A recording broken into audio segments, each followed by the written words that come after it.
சற்று முன்பு ஓபிஎஸ்க்கு நடு இரவில் தலையில் விழுந்த மிகப்பெரிய ஒரு அதிர்ச்சியான சம்பவத்தை பற்றித்தான் இந்த காணொளியில் நம்ம பார்க்க போகிறோம் நண்பர்களே. இனிமேல் வாய்ப்பு அப்படின்றது கிடையாது.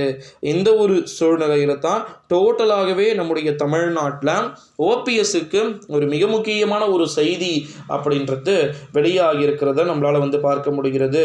குறிப்பாக பார்த்தீங்கன்னா ஓபிஎஸ் அப்படின்ற நண்பர், ஓபிஎஸ் அப்படின்றவர் ரொம்ப ரொம்ப மிக முக்கியமானவர். ஓகேங்களா, பாலிடிக்ஸ்க்கு ரொம்ப ரொம்ப இம்பார்ட்டன்ட் கொடுக்கக்கூடிய நபர்.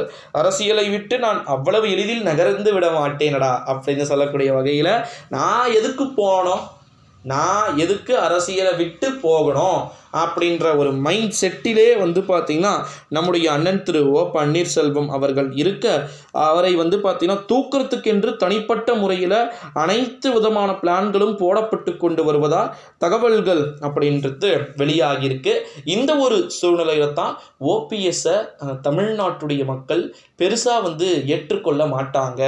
ஏற்றுக்கொள்றதுக்கான வாய்ப்புகளும் சாத்தியக்கூறுகளும் ஒரு துளியும் கூட பார்த்தீங்கன்னா கிடையாது அப்படிலாம் சொல்லிட்டு பேசப்பட்டு கொண்டிருக்கக்கூடிய ஒரு சூழ்நிலையில தான் 2024 ஆண்டு நாடாளுமன்றத்துடைய தேர்தலில், வரப்போகின்ற நாடாளுமன்றத்துடைய தேர்தலில் தேர்தல் முடிவுகள் யாருக்கு எப்பேற்பட்ட சாதகத்தை ஏற்படுத்த போகுது.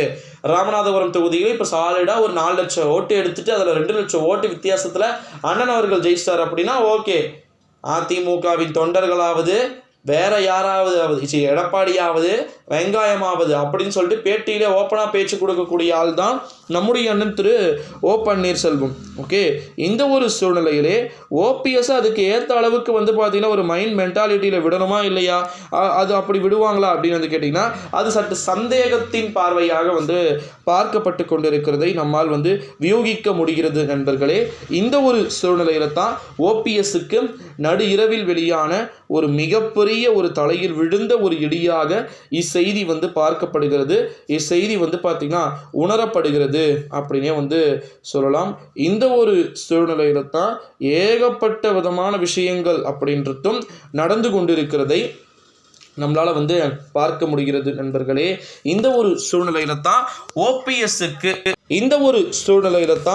ஓபிஎஸ்க்கு நடு இரவில் பார்த்தீங்கன்னா அவரை அனைத்து விதமான கதைகளையும் முடிக்கிறதுக்கான வாய்ப்புகள் சாத்தியக்கூறுகள் இருக்கிறது. தனிப்பட்ட முறையில் 100% பார்த்தீங்கன்னா ஓபிஎஸ் அப்படின்ற ஒரு நபர் பார்த்தீங்கன்னா அரசியலில் இருக்கவே கூடாது அப்படின்னு சொல்லிட்டு ஆசைப்படுகின்றவர் தான் நம்முடைய தமிழ்நாட்டின் இருக்கக்கூடிய அரசியல் நிலவரங்கள்.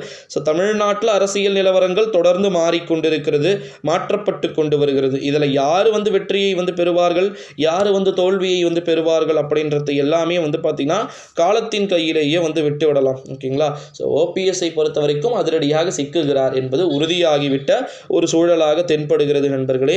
ஸோ அப்படி ஓபிஎஸ் உண்மையாலேயே கட்சிக்காக ஒன்றத்தையும் கிழிக்காதவர் அப்படின்லாம் இவர்கள் மற்றவர்கள் அனைவருமே பேசினார்கள் என்றால் நிச்சயமாக அதையுமே கூட நம்ம தொடர்ந்து பொறுத்திருந்து தான் பார்க்கணும்.